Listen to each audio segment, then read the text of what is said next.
Oregon. It is coming. And just yesterday, he talks about how he wants to train the troops of the United States military on our streets. This is not normal. This is dangerous.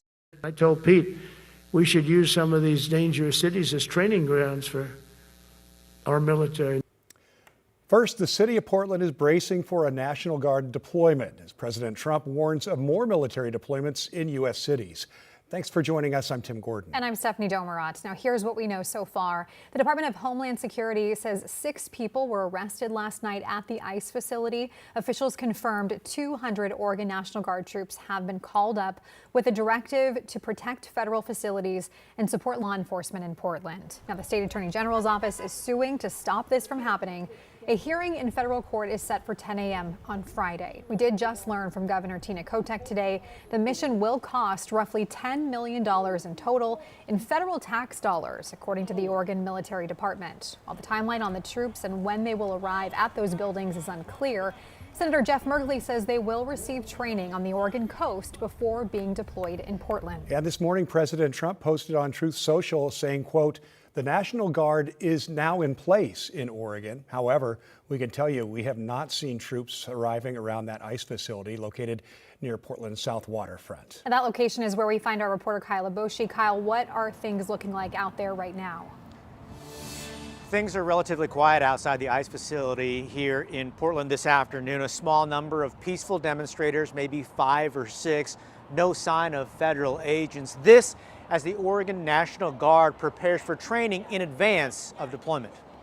200 members of the Oregon National Guard will train at Camp Rilea in Warrenton before being deployed to Portland, explained Senator Jeff Merkley. Training in crowd control, training the rules for the use of force before being deployed. It's not clear when troops will be on the ground in Portland. The focus of their mission? The ICE facility, where a small group of peaceful protesters assembled Wednesday afternoon. Just 2 blocks away, it's nice down here, you know. All Your Heart Coffee was filled with neighbors, medical students, and professionals.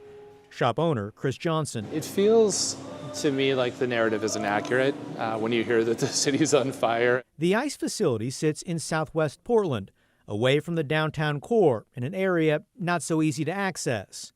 Most Portland residents are more likely to recognize neighboring businesses, such as the Oregon Ballet Theater or Old Spaghetti Factory. It's a great environment here, honestly. PJ Smith and his dog Tofu live in the South Waterfront neighborhood, where sleek high-rise apartments and condos overshadow the ICE office. It's not a war zone. There's nothing here that's, scary. I mean, I'm walking out here in a hoodie and shorts, for crying out loud. President Trump ordered the deployment of the Oregon National Guard into federal service for 60 days after repeatedly raising concerns about Portland, including comments Wednesday on Truth Social calling the city a never-ending disaster. For several months, a small group of demonstrators have gathered in front of the ICE facility, leading to occasional clashes with federal agents protecting the building. Previously, the ICE office has been the site of large-scale protests, including the 2018 Occupy ICE encampment. But never have these demonstrations triggered the deployment of the National Guard. One indication of how things have changed in the past 24 hours since the arrival of the U.S. Army's Northern Command. Any questions about deployment are no longer being answered on a state level. Instead, all inquiries are being referred to the Department of War. Kyle, thank you for that report.